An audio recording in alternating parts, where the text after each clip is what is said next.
Welcome, everybody. Thank you so much for joining us today. Today's going to be really, really, really special, in my opinion, in my humble opinion. I hope you share that experience. We have two just awesome, awesome guests. And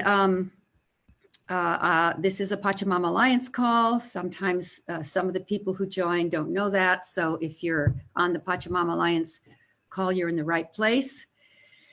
Today I'm Lynne Twist, one of the co-founders, and I want to thank all of you for being part of this series, Resilience and Possibility series on Monday. And this, like many of our gatherings in the last few weeks, will be focused on Black Lives Matter issues around racism, around white supremacy, and today around mass incarceration, the prison industrial complex, defunding police, that whole arena, and criminal justice reform. So the purpose today is one that's deep and profound, like always, and I'll say a little bit more about that after we do a meditation to open sacred space. And I've chosen to have as our meditation a 5-minute clip of our colleague, former board member emeritus of Pachamama Alliance, Van Jones, speaking shortly after the George Floyd killing. It's quite a moving video. Some of you may have seen it. I'm going to use it as a meditation. So don't close your eyes, keep them open.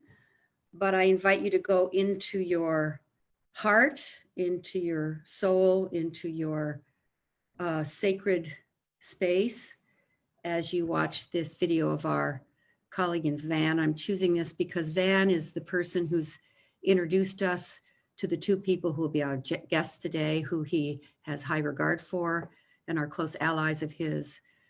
So by way of introducing them and also reminding us of the heart space that is broken open right now, we'll now watch this video of Van Jones.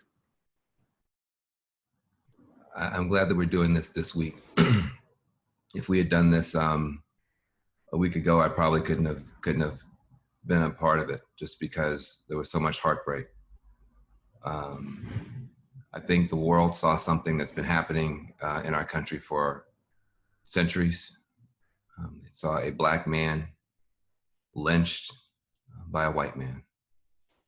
That's what that was, that video. And it broke us. It broke the Black community to watch something like that happen. 1 minute, 2 minutes, 3 minutes, 4 minutes, 5 minutes. He starts calling out for his mother. His mother's been dead for years. 6 minutes, urinating on himself, begging for his life. 15 times, I can't breathe. The community screaming in horror. 8 minutes and 46 seconds. These videos have been a part of American life now for almost 7, 8 years. It was always, oh, well, it was a quick decision. The cops got to defend himself. He was talking back. He was fighting back. What do you want? What do you expect? You can't second guess the police. But this one, filmed from beginning to end, stunned the world. And for all of the times that we have been lynched, we've never had a situation where 1 billion people could see it all at the same time on their smartphones. And it shoved a piece of glass into the eyeball of everybody on the planet, and it hurt them. People couldn't sleep having seen it. They couldn't rest. And if we had tried to have this conversation a week ago, we probably couldn't have had it. But a miracle is taking place. A miracle is taking place. A continent of new common ground has emerged from beneath the waves, where there are 20, 30, 40 million white Americans saying racism is real, more real than I thought. There's something wrong with our justice system. It's more broken than I knew. What can I do about it? As an African-American man, it's a miracle.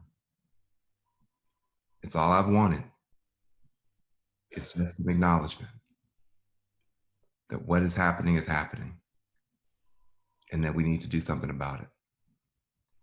And now we're in the middle of something we don't know what it is. We don't even have a name for it.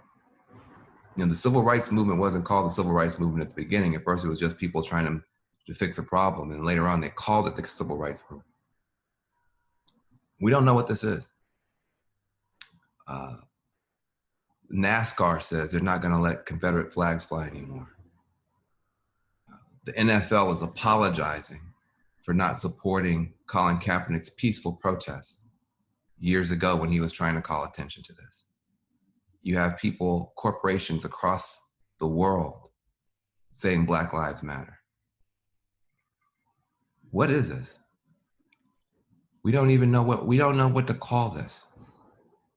1964, they called it Freedom Summer when those students went south to register voters. Some were killed, some were beaten, but they changed history. But they didn't call it Freedom Summer then. They called it was 2 years later when a book came out called Freedom Summer. They didn't know they were in Freedom Summer.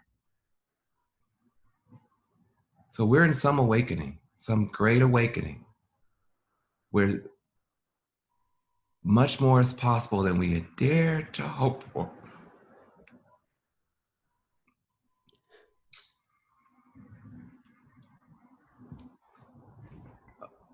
Somebody killed a Black man, and everybody cares. It's a miracle. It's never happened. It's never happened. Somebody killed a Black man, and everybody cares. I wish my parents were here to see this.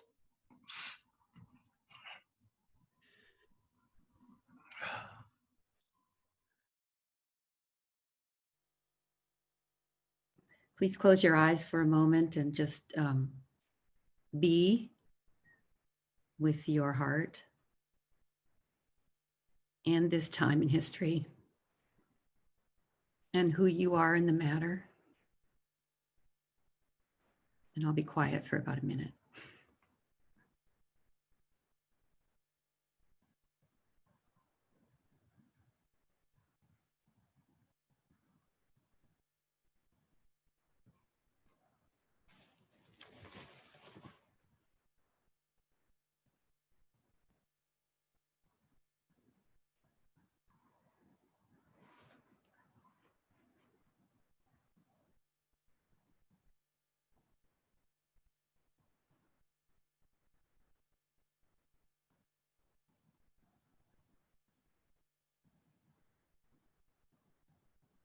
Okay, thank you. Can you open your eyes?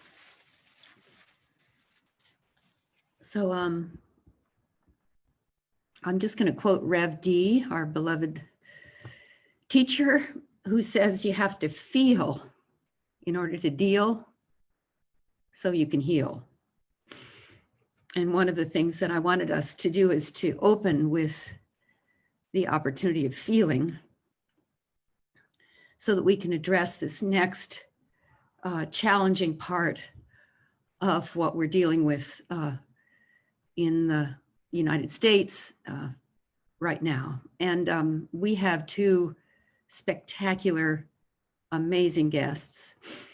The purpose of this session today is, as always, to create the opportunity for us as the Pachamama Alliance community to hear from people who are at the leading edge. And in this case, the leading edge of criminal justice reform as our guests.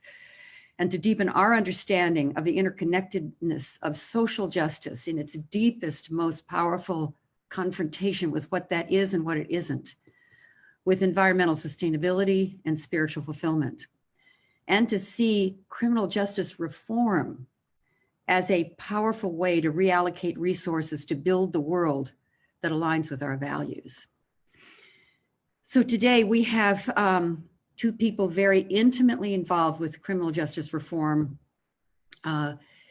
Louis is one of the great leaders of today's criminal justice reform work in partnership with VAN and with Erin Haney. Lewis Reed is the national organizer for Cut 50, cutting the prison population by 50%.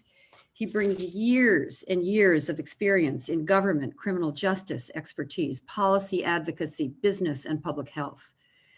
Lewis holds degrees in criminal justice and psychology, as a board-certified addiction counselor, licensed alcohol and addictions practitioner. He was the Connecticut policy strategist for the Center on Health and Equity and Justice, where he worked and ran his own addiction and mental health practice in Bridgeport, Connecticut. He's done all kinds of stuff. He's been on C-SPAN, MSNBC. He's been in the Wall Street Journal, the New York Times, many publications. He's a Justice Leadership Fellow. He has an intimate knowledge of the prison system as a child, where his parents were in the prison system, and as a person himself who was in the prison system, and has dedicated his life to criminal justice reform. And we have with us, we're lucky enough to have one of his closest colleagues and another ally of Van's, Erin Haney. And she's an attorney. She spent the last 10 years of her life as an attorney practicing the rights of indigent clients at all levels of our broken justice system. She's been a death penalty attorney, worked on with clients and witnesses for years at a time in some cases, developing a social history to reframe the narrative around her clients' actions and life in an effort to persuade the courts to reassess the punishment of death, capital punishment. She's committed her life to helping the most marginalized among us, and adheres strongly to the philosophy that no one should be judged solely by their very worst moment. She serves as the policy director at Reform Alliance, which works very closely with Van. He's the co-founder of that, along with Erin and Cut 50. And we have both of them with us today. So we're really, really, really grateful. And I'm going to start by asking a question of Lewis. Hopefully it'll unlock his entire life here for us, if he can share a little bit about who he is, how he came to this work. Let me ask you, Lewis, and put yourself on the screen here, how you came to be who you are, and share with us the work you do with the Cut 50 Empathy Network, how ongoing demonstrations for racial justice are impacting your sense of what's possible now with criminal justice reform. And by the way, I didn't say both Lewis and Erin worked on the first step criminal justice reform bill, that, you know, the real huge breakthrough in criminal justice reform that took place just before the pandemic shutdown. So Lewis, take it away. Share about the work you do and how you came to do it. Sure, thanks. So first and foremost, thanks for having me on. Just to be able to be connected with people literally across the nation who, prior to this conversation, very well may not have had the level of fervor, the level of dedication, the level of commitment that you guys are demonstrating. I think that it's absolutely a phenomenal, and we definitely need more people who is the reflection of everyone that is on this call at the table. So I'm appreciative of just to be on with you guys. Who I am is not necessarily as important as what I do, but I'll give you the abridged version of who I am. Obviously, as introduced by Lynn, my name is Lewis L. Reed. I'm the national organizer at Cut 50. My road, or I should say my matriculation into my professional career began when I was approximately 7 years old. And that was when both of my parents were indicted and sentenced to a term of federal imprisonment, my father receiving 7 years and my mom receiving 5 years. And so I was raised by my maternal grandmother. Fast forward to me being approximately 14 years old, I had a near fatal gunshot wound where I had to relearn how to walk again. And then ultimately fast forwarding to at the approximate age of about 23 years old, I was indicted by the United States federal government myself and sentenced to a term of imprisonment of approximately 16 years. After nearly 14 years, I was released with a good time and re-entered back into society. But when I was incarcerated, there was one of three things that happened with me. First and foremost, and unapologetically, there was a spiritual conversion that I had, where I unapologetically believe in the tenets of Jesus Christ. The second thing that happened was that education passport opened up in my mind, where I had the great benefit, the distinct pleasure and privilege to matriculate through university, earning dual bachelor's degrees and going on to earn my master's degree as well. But the third thing that happened, I think that is equally important, is that I realized those who are closest to the problem are also closest to the solution, but often furthest from resources and power. And there is a wealth of genius that is diminished within our national prison population. When people see me, people like to say, "Oh, Lewis, you're such the exception, and you can weave a sentence together and things to that nature." And I'm always quick to remind folks that the genius that you see in me is a microcosm compared to the wealth of genius that is in our United States prison system. And if given the opportunity, those individuals would run circles around me. Those individuals, could potentially be our next world problem solvers. And so after I was released from incarceration, I was able to convince the largest city in Connecticut, where I'm from, Bridgeport, to not only have an office for reentry affairs, but for them to allow me to be the inaugural reentry director. Was in that position for approximately 2 years. We had phenomenal success. We replicated that model throughout the nation, and we won national awards for it. And then the rug was pulled from under my feet, where I was rearrested in part for child support arrears that accrued while I was incarcerated. And it was just another instance of how our system is not necessarily broken, but our system is functioning exactly how it's supposed to function, to continue to keep and disenfranchise Black, brown, and poor white folks throughout the United States of America, to continue to keep those individuals disenfranchised. And so after that, I slipped into a clinical depression, was able to climb myself out of that, ultimately landing here at Cut 50 to really stretch out the conversation about the empathy network that you heard Lynne allude to. Over the past 4 to 5 years, Cut 50 has been building a network of directly impacted advocates and leaders who serve as our ears and eyes, and also boots on the ground nationwide. We literally have a reach in all 50 states, including Canada. The Empathy Network is currently made up of more than 300 plus grassroots organizations, in addition to more than 3,000 members at large. And we have lead organizers in all 50 states. These are the people who inform us about the issues that are happening in their neighborhoods, in their state legislators, and we come alongside them and help them draft legislation that is going to be smart, that is going to be viable, and that is going to work towards a solution to reduce their state criminal justice population or their prison population. And all of these people are committed to sharing their stories and working directly with lawmakers on policy solutions. And last but not least, I'll also say this. We activated the Empathy Network to ensure that those who are most impacted by the American legal system have a seat at the table, and also are able to lend their voices and expertise to help develop policy solutions that will impact their lives, their families' lives, and their community as well. And so in short, if you think about the Empathy Network, you could frame it as such. We are the people who help the people who need the help.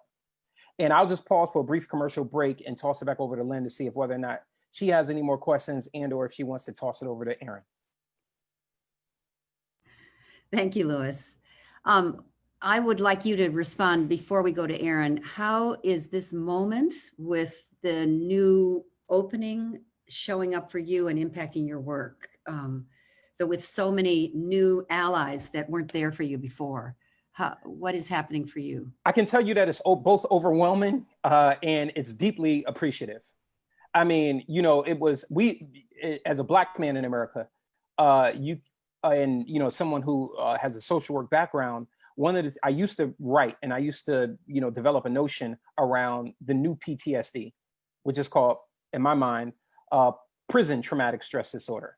Now we're talking about the newer PTSD, which is police traumatic stress disorder. And when we're talking about that, these are the visceral reactions that Black folks have, especially Black men in this country, have even with the most incidental contact with police officers.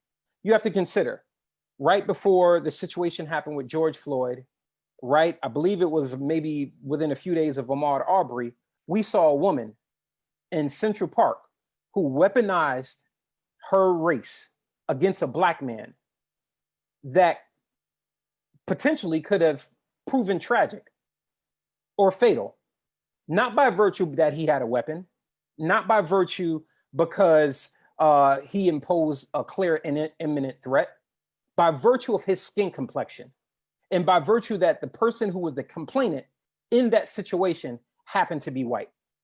And so prior to what we saw, I believe it was May 20th with George Floyd, prior to that, we had maybe one or two allies who didn't look like us, who wasn't connected to the communities that we were connected to, that were in the fight with us. One or two. Now we got about 10 or 20 million allies who are saying, what can we do? How can we help not just safeguard African-American people? How can we help safeguard humanity, our humanity? How can we leverage our privilege? How can we rally around the issues that we, prior to this situation, have been disconnected from? And so in my mind, this is a great awakening. This is a great awakening. America, for more than 200 years, has been hitting the snooze button on race-related issues. America has been hitting the snooze button on issues as it relates to equality. America has been hitting the snooze button on issues as it relates to criminal justice reform. Now we are not just having a national conversation on what criminal justice reform looks like. We are having a worldwide conversation on what this looks like. And so how we are going to get out of the mess that we found ourselves in is by each and every person who is on this call being closely united to the issue. Last but not least, I want to say this. I happen to be born in the late 70s. When you think about it, for someone like me, and when you look back in terms of generations, genealogy, progeny, etc., my family is 9 generations born into this country, but I'm the first generation that has been born free. That's something to be said. You think about this. I want you guys to listen to the gravity of that statement. 9 generations that my family has been in this country, but I'm a first generation person that was born completely so-called free. I wasn't born in Jim Crow like how my mother was. I wasn't born in a time of slavery like my great-grandmother was. I wasn't born in a time where there was blatant racism. I was born in the late 70s, and I'm the first person in my generation to have been born free. And so we can be free indeed with the help, with the support, and with the value that the Pachamama Alliance is going to contribute to the fight, not just for justice, but the fight for equality, and also in the spirit of what our founding fathers say. Look, we hold these truths to be self-evident, that all men are created equal in the eyes of God, and all of us should be in the righteous pursuit of life, of liberty, of happiness, and everything in between, irrespective to whether or not you happen to be Black in this country or if you happen to be white in this country. All of us should be in the pursuit of the spirit of what our founding fathers saw as the chief cornerstone in terms of building this democracy in the United States of America. Wow.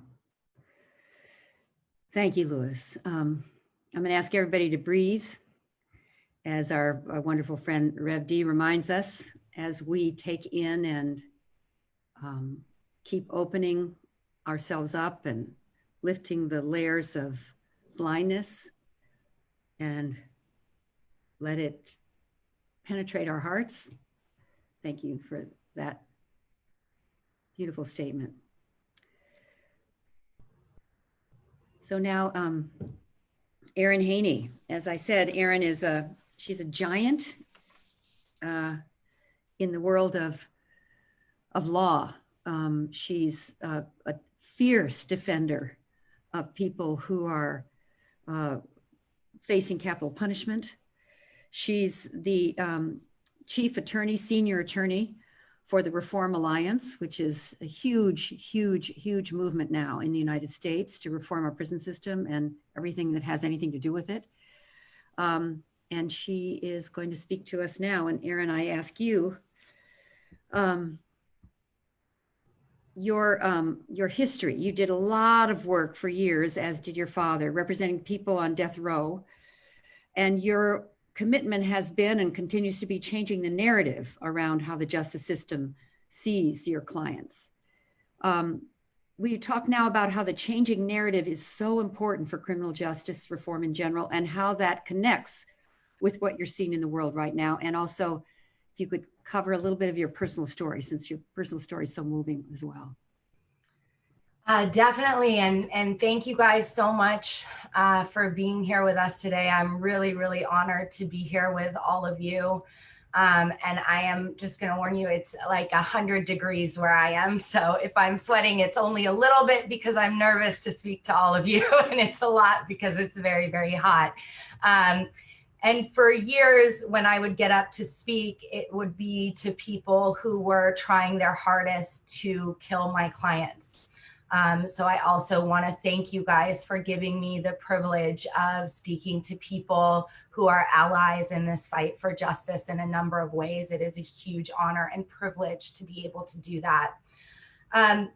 I was so blessed to be born into a family of social justice fighters. So while I would like to take credit for the path that I've taken in my life, I really can't. When I was born, my dad was already working with people on death row, and he had conducted something called the Stanford Prison Experiment, where he looked at that study gets used for a lot of different reasons, but the main reason when I think of it is about the power of context, right? So they took people who passed a number of rigorous psychological tests, and they went ahead and put them in the study where they randomly assigned some to be guards and some to be prisoners. And they had a hypothesis that over a period of a couple of weeks, they would notice very, very small changes in their behavior, right? Everybody knew it was an experiment. Nobody assigned to be a guard was confused about the fact that they could have randomly been assigned to be a prisoner instead. And so they thought just that power of that context of having a prison set up in the basement of Stanford Law School, that itself would change things. And they had to shut down the study after only a few days because it got so out of control that the people who were assigned to be the guards were throwing the people who were assigned to be the prisoners up against the walls, locking them in closets as solitary confinement. And I think maybe even more importantly, in terms of the lasting effects of that study, the people who were assigned to be prisoners seem to have forgotten that it was an experiment and that they could leave. So one of the questions that they would ask when they were debriefing at the end of the day is, what would you give to get out on parole, right? What would you give up? And people were routinely saying, I would give everything. I would give all of the money I've made every single day of this experiment. I would pay you more even to let me out. And of course, at any point they could have actually left, right? There was nothing holding them there. And so they shut it down. So when I was growing up, that was a daily point of conversation. And so in my household, there was never a separation between us and folks who were behind bars. So from a very early age, from before I can remember, my dad would take my brother and I in and out of the prison. We met his clients. My first job was working in a juvenile institution as a mentor, while a lot of other kids were working in the mall at summers. I was always inside of a jail or a prison. And so naturally, I ended up becoming a public defender investigator. And I think, just reflecting a little bit on what Van said in terms of a shard of glass in our eyeballs, even growing up within that context, there are still certain situations that change the way that you look at things, certain situations that you can never go back from. And I think we're having one of those situations collectively now. And for me, the very first time I remember being conscious of a real shift in that way is when I was in middle school. My dad's client was scheduled to be executed. And this was the first modern day execution in California. It was a man named Robert Alton Harris. And my dad had become very, very close with him. So my dad was asked by Robert Alton Harris to be his witness. So just as victims' family members have people who come and witness the execution, the person who is being killed also does. And so he asked my dad to do that for him. And I remember he drove to the prison. It was an execution that was supposed to occur close to midnight. In California, we do it at 12:01, and nothing was happening. And of course, we couldn't get a hold of him. We didn't know why he was still in there. And what was going on was there were a series of appeals. And so my dad was in there all night with his client, who was being put in and out of a gas chamber at that time to die. Until 6 a.m. when they did in fact kill him. And what I remember most about that, and what I would remember as sort of my glass, shard of glass in my eyeball, is my dad, who I had, loved so much and heard him talk so passionately and emotionally about just tons of injustices he had experienced with his clients. When he walked out of there, he was not only speechless, he looked like a different person. His face was structurally different. And it's something that has never gone back. And my dad, to this day, will never look the same as he did before that night, when he sat there and watched helplessly, right, while they took this man's life, this man who he had come to love and to know very, very well. And I think for me, it was that moment of never, ever being able to look away from that, right? What does that mean? That we have a system, that we have a government that says it's okay, lawful and just to kill people. What does that mean? That we have people who sit there calmly and watch it happen?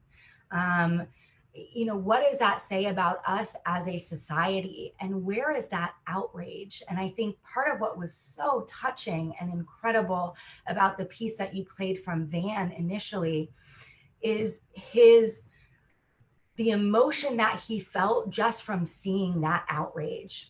And, one of the things that I think about is there's so much happening right now in the world, and I am not good with linear stories, so I will get back, I promise, to exactly how I got here. But,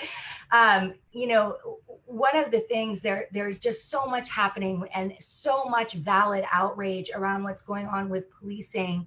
But there were also 3 federal executions last week in a time of COVID. Right? Where for the first one, for example, the victim's grandmother begged them for mercy, begged them not to execute the man who had killed her grandchildren, begged them. And they said no, and they went ahead. She also said, I beg of you, if you're going to go ahead, please don't do it during COVID. We feel a sense of responsibility to be there if it happens, to bear witness to this, and we don't feel safe putting our lives on the line to go there and witness this. And they said, no, we're going to do it anyway. So in any event, clearly I became very, very passionate about the death penalty in particular, and about what it means for a system if we have the right to actually kill people, right? How can we be upset about police using too much force? How can we be upset about conditions in a prison if we literally have the right to take people's lives, right? It skews the entire system toward brutality, toward oppression. And it makes it very, very hard to have honest conversations about what we do to human beings at all levels of this system. So after I became a public defender investigator, I worked on a number of pilot programs where we worked with people transitioning out of jail and prison, because obviously, even if you are, for example, one of the first members in your family born into freedom, our government will take that from you very, very quickly. And it is very difficult to get back. So helping people transition out, ensuring that they had the support that they needed to remain free. We set up a number of programs around that. I ultimately went to law school and did in fact become a public defender. So I did trial work and also death penalty work for some time. During that time, my brother, Matt Haney, along with Jessica Jackson and Van Jones, founded Cut 50. And so I was very involved in their work, but I was very committed to my clients and to doing direct representation. So it wasn't until the First Step Act, when I really got to know Lewis, actually, that I realized how much policy work could make a difference, right?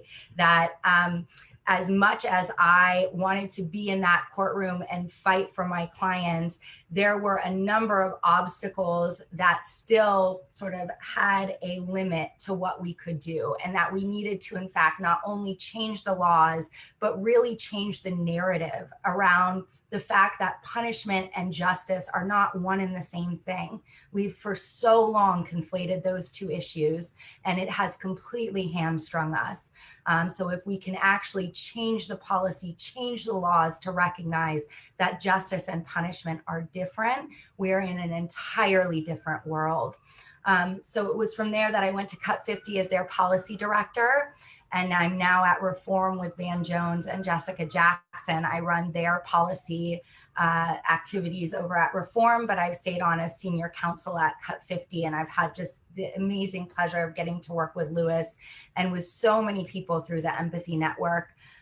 The one thing I will add about the Empathy Network is that I think one of the incredible things that we try to do is that it's not just enough for people to have a seat at the table. We want to ensure that their voices are echoed through the texts of our laws, right? That they can actually hear themselves, recognize themselves in the laws that are passed in their name and in their honor. And so that's a great part of what we do, and something that I think I'm most proud of. Thank you, Erin. And this new climate that we all know is here, and hopefully are going to make sure it sustains and does not close down. How has that impacted your work? I think it's impacted it in such incredible ways. I think, you know, like Lewis and like Van, I am incredibly hopeful that perhaps for the first time, we are seeing this system with clearer eyes. You know, many of us have had the privilege of learning about the injustices of this system rather than actually living them. So there are a great number of people who have known about these injustices, who have felt them in very personal ways. But I think this moment in time has allowed people who may have otherwise had some distance between them and those injustices to really absorb them, to take them in, and to really not look away. And so for me, it's been an incredible opportunity to start talking about the changes in those narratives, start talking about how we are all more than our worst moment, start talking about how justice and punishment can be two different things. And I think it just has opened up a world of connection and possibility in really, really tragic times. Yeah, thank you. Thank you. I'm going to ask Josh to open up the chat function for people to ask questions or respond in whatever way you'd like to. And I want to just ask, while we do that, I want to ask Lewis, there's a wonderful quote that from Van that's part of our one of our programs called the Awakening the Dreamer Symposium. And Van said that we have a society that believes we have throwaway resources, throwaway species, and throwaway people. The same mindset that says I can ball up this can and throw it away. The same mindset says I can ball up this child and throw that child into a prison forever for a mistake that that child may have made, similar to a mistake one of our children might have been making with drugs. That's the core mindset of our prison system. And I wanted to ask you, Lewis, you used a phrase when we had our prep call for this about, you said, turn outrage into outcomes. Can you talk about that, Lewis? Yeah, so let's think about that. I want to stretch out Van's notion for a second. We live in a world where if you don't know the difference between compost and plastic recyclables, and you put the wrong container into the wrong bucket, people will be outraged about it. If you are driving down the street and happen to take a straw and toss it out of the window, you very well may be stopped, you're going to be fined, and people are going to be outraged about it. However, human potential, more than 2.2 million people who are currently incarcerated in the United States of America, approximately 6 to 7 million people who are under supervised release in some way, shape, or form, whether that's parole or probation, and the more than 70 million people who are in the United States of America with a criminal history, living with more than 46,000 collateral consequences of one singular conviction. We like to toss recyclables away appropriately, but we toss human potential away inappropriately. There's no way that we should be tossing human potential out. And so when we are thinking about converting outrage into outcomes, we need to protest. We need to protest. We need to demonstrate. We need to, show the world how stark raving mad that we are, without question. But what are we going to do afterwards? What are we going to do afterwards? This is the now, but how do we simultaneously live in the next? Converting outrage into outcomes essentially means that we have to activate our passion. It's not enough for us to be angry. It's not enough for me to continue to harp on being a Black man is so hard in this country. I don't have that luxury. As someone who served almost 14 years in federal prison, I got 3 strikes against me. Number 1, I'm a Black man. Number 2, I'm a Black man who is a felon in the United States of America. And number 3, I'm a Black man who is a felon who happened to have been in federal prison in America. That's a triple threat against me. So I don't have the luxury of sitting back on my hands saying, you know what, I'm mad, i.e. outrage. I'm angry, i.e. outrage. How am I going to turn this outrage into outcomes? How are we going to connect with the Lynne Twists of the world? Who's going to touch base with the Joanne Ryders of the world? Who's going to touch base with the Kathleen Cooks of the world? Who's going to touch base with the Erin Haneys of the world? Who's going to touch base with the Pamela Jays of the world? And all of us are going to be able to stand side by side. Obviously, that's going to be 6 feet away because we're still in a pandemic. But we're going to be side by side with one another, and we are going to fight the power. We're going to fight. My grandmama used to say, the people who are in power is never greater than the power of people. The people who are in power is never greater than the power of people. And so converting that outrage into outcomes, that's exactly what it looks like. It looks like us having this conversation. It looks like us leaning into hard conversations. It looks like us saying, you know something, in my privilege, all of us have privilege. Males, we have privilege. I can tell you, it wasn't until we started advocating for the First Step Act, where our dignity director, her name is Topeka K. Sam, we were in a meeting. I remember very distinctly. She did almost 5 to 8 years in federal prison. And she was talking about how when she was incarcerated, she had to quantify her cycle. And me and my male ignorance, I'm like, what does that mean to quantify a cycle? And she said, I'm glad that you asked.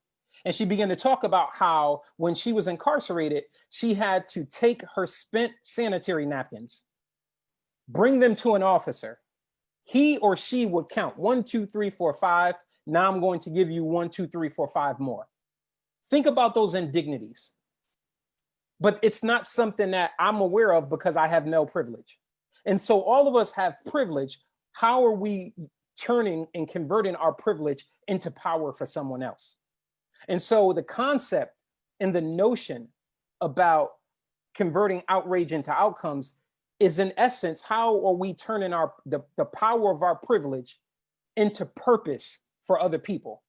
That's some alliteration there. How are we turning the power of our privilege into purpose for other people? Let me just say one more thing, and I'll toss it back over to Lynne.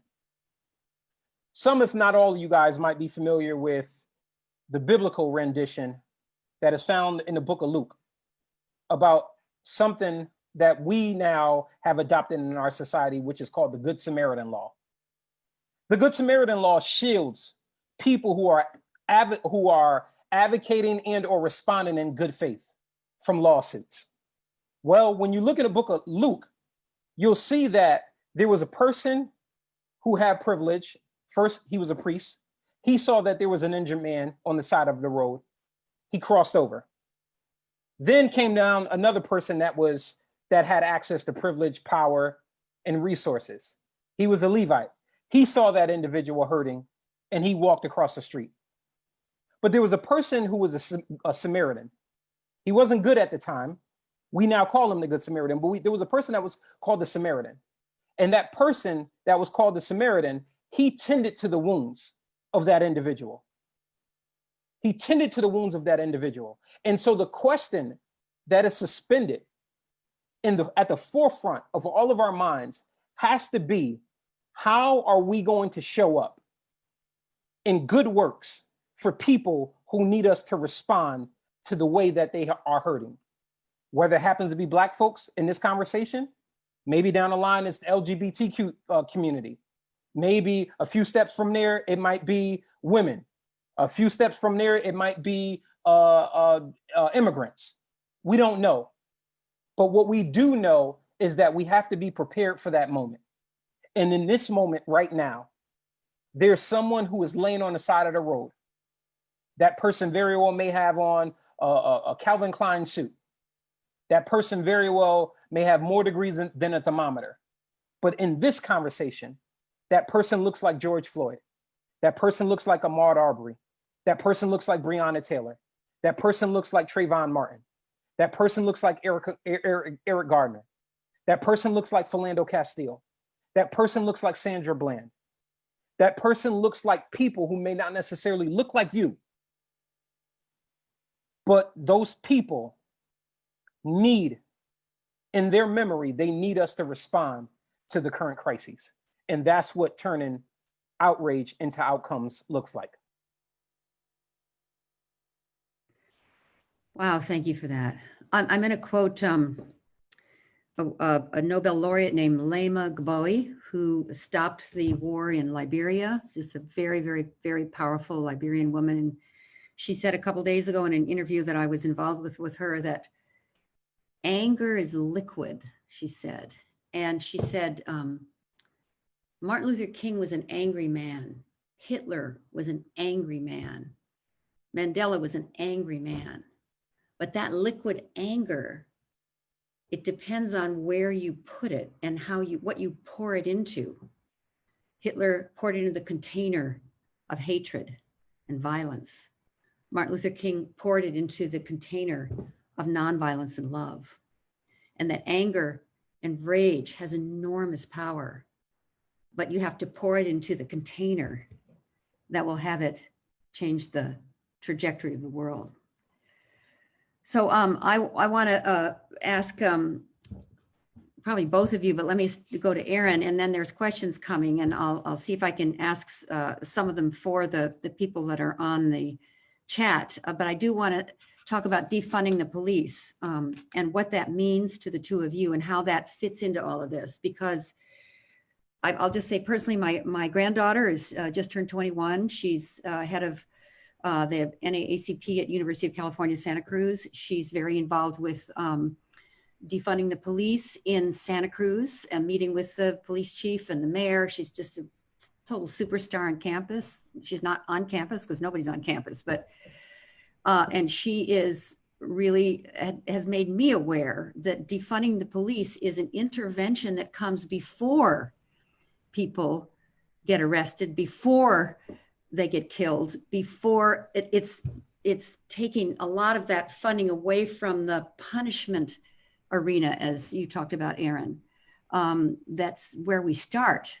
So can you talk about how that intervention plays into the work that you guys are doing and what you feel about that movement, and make us understand it?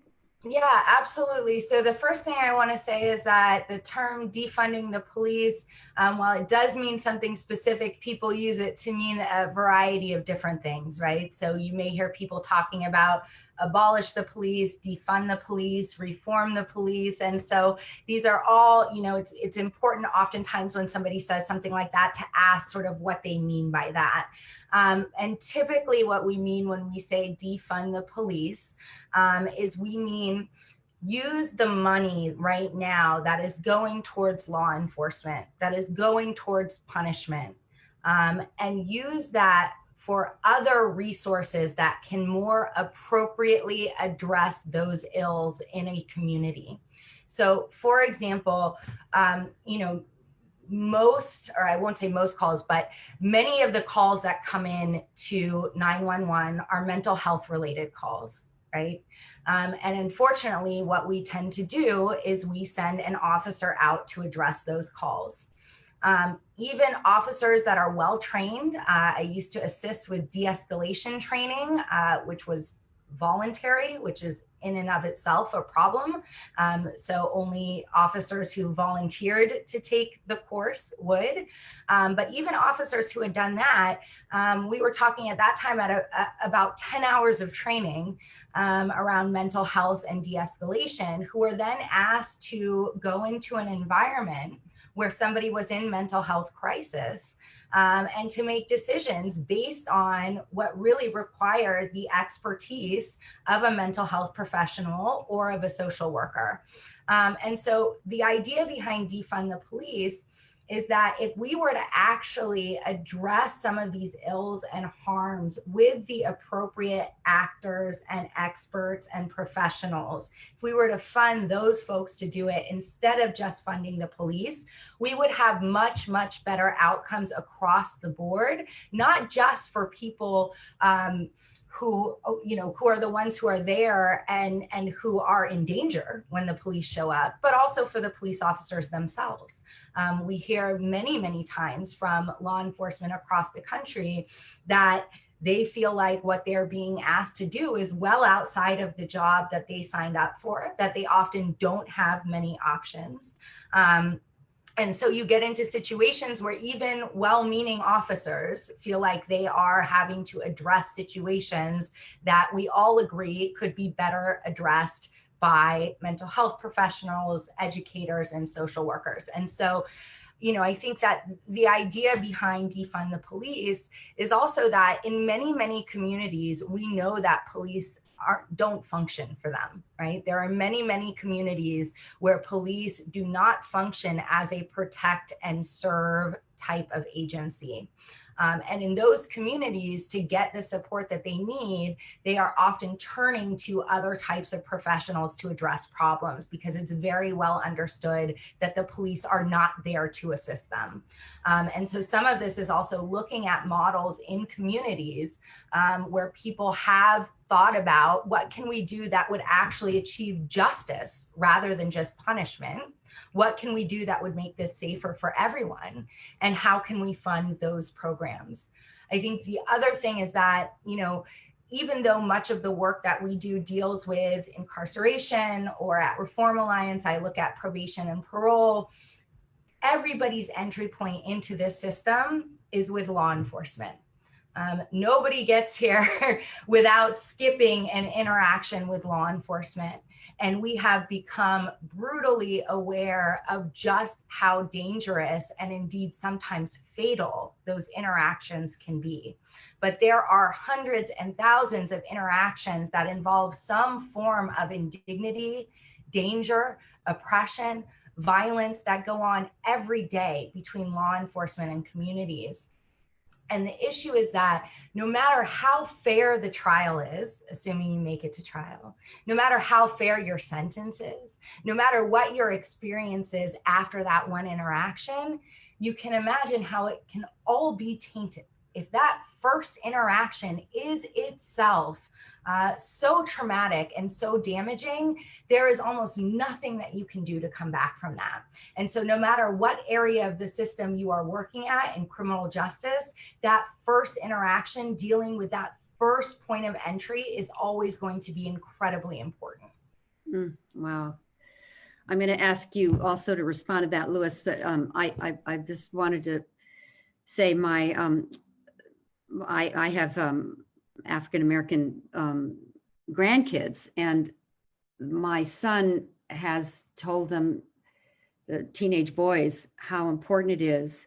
You know, he's had the talk, which is referred to by I think most Black people, to warn them about if they make an illegal left turn, or there's a taillight that's out and they get stopped, you know, to keep their hands where the officer can see them, all of that. And there was a conversation I had with a man named Chris Adekeko, who's a wonderful man in Oakland, and his son is in driver's ed, and he's 15, and he's being trained to drive, but also because he's a young Black boy, he's being trained how to not get killed by police. That's part of driver's ed in this process in Oakland, not just how to drive the car, but how to make sure you don't get killed by a policeman if you get stopped, is part of driver's education in this particular circumstance. So I just wanted to say how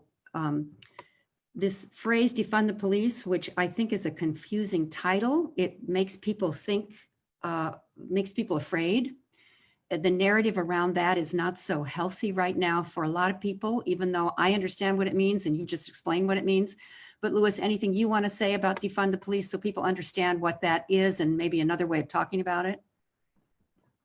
Well, for people like Erin and myself, we don't write laws. We don't pass laws based off of sound bites. We don't write laws and base laws based off of slogans. You know, I think that the term defund the police is a rallying cry for all of the ills that are predominant and very pervasive throughout police departments nationwide.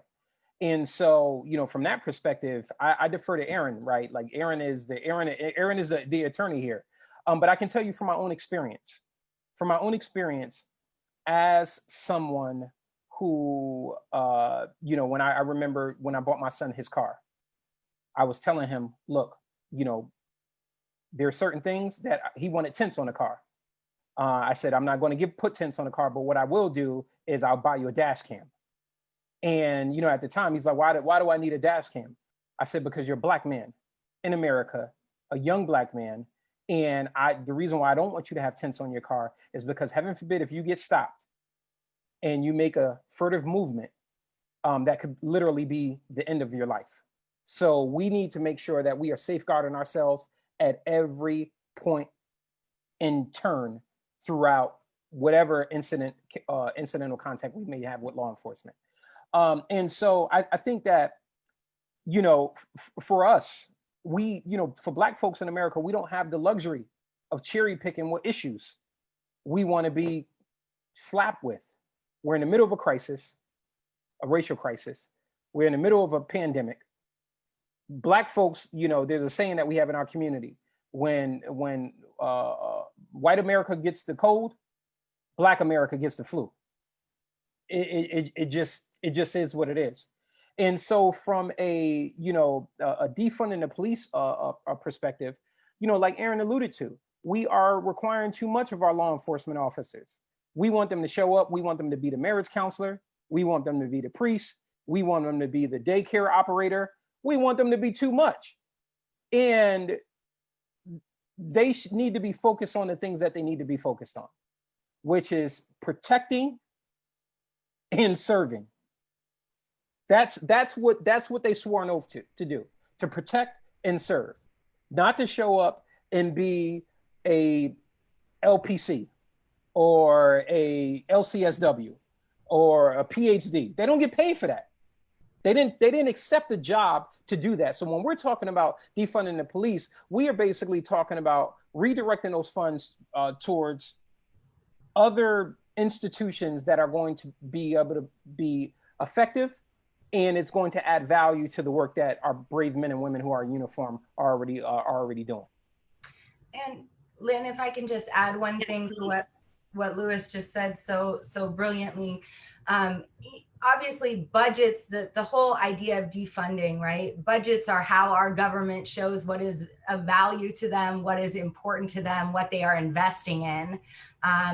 And so the idea behind defunding the police is that if we are only valuing and only investing in these systems of punishment, these systems that we know disproportionately harm people of color, disproportionately harm poor people, disproportionately harm people in certain geographic regions, right? If we are investing and valuing that over everything else, we aren't, as a community, as a society, ever going to be able to move past that or away from that. And so part of the idea is that, sort of like saying also put your money where your mouth is, right? We need to start valuing other ways of addressing society problems, other ways of addressing social harm, which really is a lot of why police get called, instead of just relying on law enforcement and just investing in that one solution.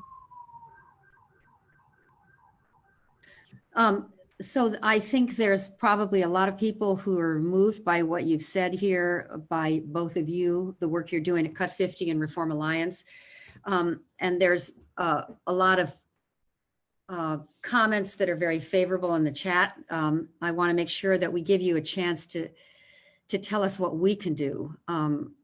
And also, before you get there, if you could talk about the first step, legislation, and how the role you played and how what territory that took, because it's so amazing to me that happened just before all of this, that happened. I mean, it's just kind of amazing. And I remember talking to Van about how that moment when he was there and Trump signed it, and all that had to go into making sure that the left and the right were not fighting so much with each other that they could move forward together, and what it took to do that, and how many people in the sort of progressive, liberal-leaning part of the game were horrified that Trump would be the guy to sign that legislation, someone that they could not get behind. So that was a very important step, even before all of this started happening, that puts us in a different position with the criminal justice system. So would you just say a little bit about the first step, you, Erin, and then also you, Louis, and then we'll ask you what people can do. Yeah, I'll go before Erin, because Erin is the policy major. I can talk about the people portion of it. So look, it's not often and it's not every day that you get Reverend Al Sharpton and Donald J. Trump to be on the same side of an issue. That literally was probably an act of God. You know, when we think about the First Step Act, I think it demonstrated to this country that with the right heart, with the right passion, with the right commitment, and at the right time, we can break through congressional gridlock and literally bring people who are as polar opposite as the North Pole and people who are in Miami Beach together on one issue. I want to quantify what we saw as a result of the First Step Act. More than 8,000 people in 18 months have been released under the First Step Act. If you want to quantify that into numbers, that means that there are more than 150,000 years of human freedom that has been restored back into our communities. Think about this. Jesus died 2,000 years ago. This puts us all the way back in BC. 150,000 years of human freedom restored back into our communities through one bill. Through one bill. One bill, we were able to get 150,000 years of human freedom restored back into our communities. With one bill, we were able to prohibit the shackling of pregnant women who are in labor in the Federal Bureau of Prisons. We were able to prohibit them being shackled while they are giving birth through one bill. Through one bill, we have been able to, at the very least, try to right some of the wrongs of the draconian crack cocaine laws that have disproportionately impacted Black and brown folks, probably for at least a generation. With one bill. Wow.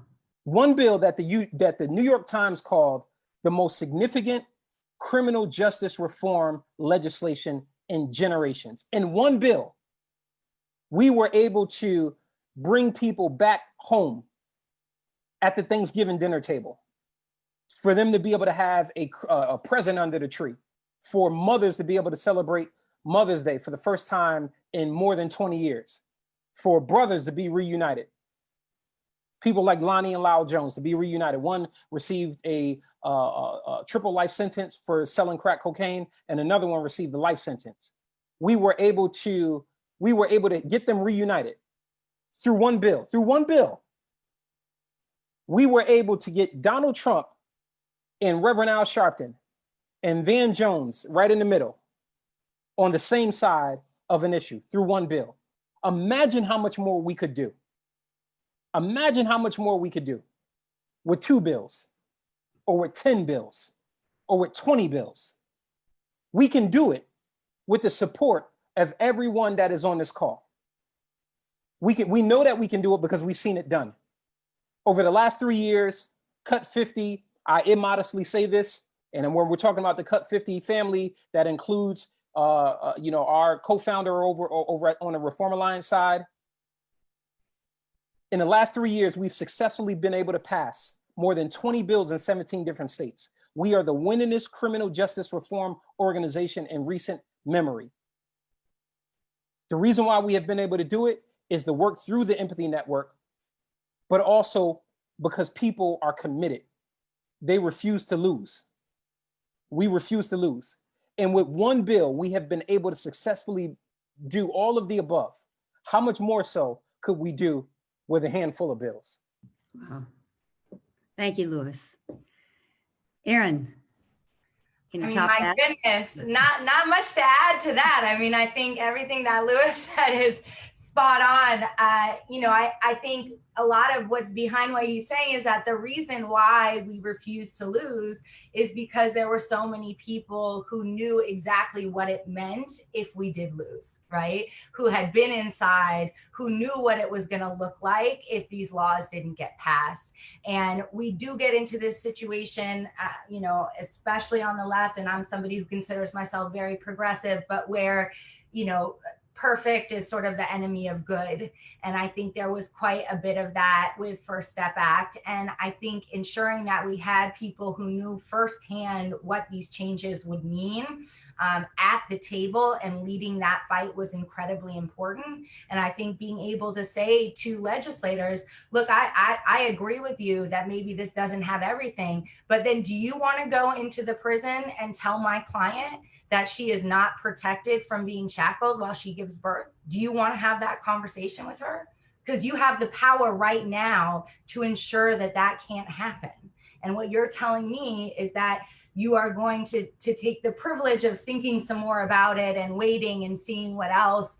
And so I think that, it's something Louis talks about a lot, obviously, is that fierce urgency of now. And I think with the First Step Act, having people with that lived experience, not only present for, but really leading that fight and making sure that legislators understood what it meant to pass this bill and also sometimes even more importantly, what it meant to not pass that bill, right? What conditions they were subjecting people to. I think that that was just incredibly, incredibly important.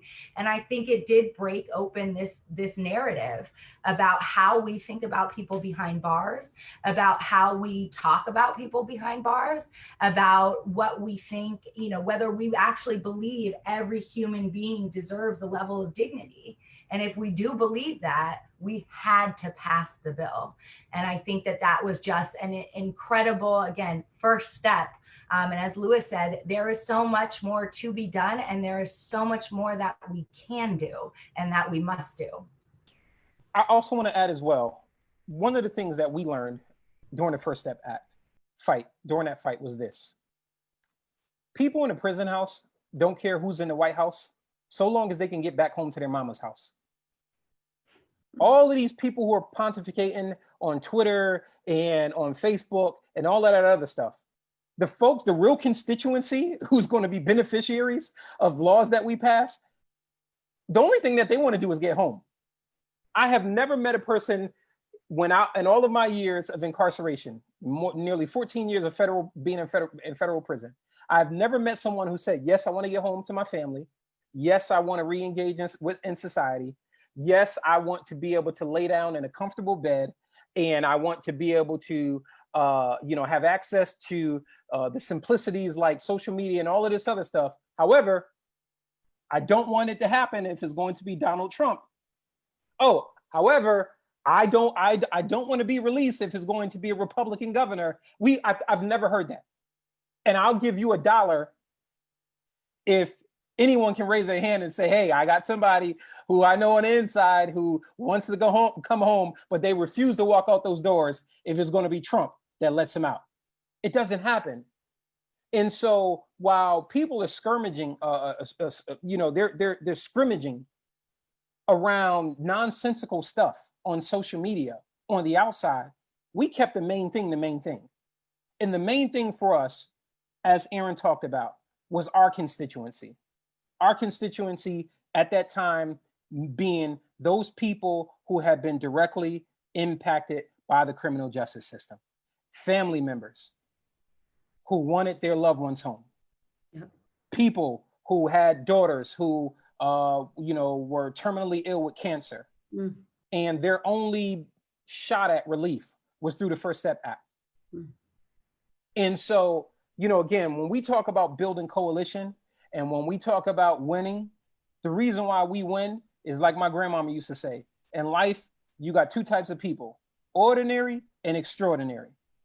We are ordinary folks doing some extraordinary work. Wow, you sure as heck are, both of you. Wow. Thank you for your work, your passion, your love. Thank you for the courage and grit and determination. Thank you for never letting up. Thank you for inspiring us. Thank you for your partnership. Thank you for your boldness. Thank you for taking your rage and outrage and making it into outcomes. And thank you for your generosity in spending an hour and 15 minutes with us. We will not forget this session. It's been recorded. It will go out there everywhere we can send it. And I want to ask everybody to get involved in whatever way you can with Cut 50, Reform Alliance, the Dream Corps. It's all one big, beautiful way to really transform the whole world. And they're close allies with Pachamama Alliance. Whew. We have 1 more minute left. Thank you so much. I want to. Lynne, I'm sorry. I would be remiss, just in terms of not being able to say, look, if you want to stay connected with us, we would love to be able to expand the empathy network. Everybody related ain't family, and everybody who's family you don't have to be related to. We're all family in this fight. We may not necessarily look like one another, but our hearts, what's on the inside, we share that same DNA to fight, to win, to make sure that we are responding as a good Samaritan to those people who are hurting. So look, if you want to stay connected with us, I'm going to drop it in the chat, but it's simple. All you have to do is text the word empathy to 97483. The word empathy to 97483. Again, empathy to 97483. You text that word empathy to 97483. Again, if you didn't hear me the first time, I'll say it again. Empathy to 97483. You can just text that word empathy to 97483 and you will be a part of the Empathy Network. Another thing, if you want to subsidize the work that we are doing at Cut 50 so that we can continue to pass laws, so that we can continue to make sure that we have a fair and just American legal system, you can text the word donate to 97483. So the number stays the same, the words are different. Donate if you want to subsidize our work, and if you want to be connected with us at the Empathy Network, you just text the word empathy to 97483. All right, so that's your homework assignment. In the event if I can't plug it, I would be remiss not to say it. You want to stay connected with us, it's empathy to 97483, and if you want to donate, you can donate. All you have to do is just text the word donate. You know, when you go to text somebody, text the word donate to 97483, and you can continue to subsidize the work that we're doing. Woohoo! Hallelujah! Amen. Oh my God! So let me just tell everybody. I have to make a little announcement here for all of you. The next Resilience and Possibility in These Times gathering will be on August 10th in honor of International Day of the World's Indigenous Peoples. And Pachamama Alliance will host a panel of Indigenous people speaking about the intersection of environmentalism in these really unbelievable, epic times. A time that none of us knew would come, and all of us have been fighting for at the same time. So thank you, Erin, Haney. Bless you forever and ever and ever. From the heart of the Pachamama Alliance and all of us here. Bless you, Lewis Reed. God bless you both for the work you do and everybody who works with you. And we love you. We thank you. We hope to stay connected with you forever.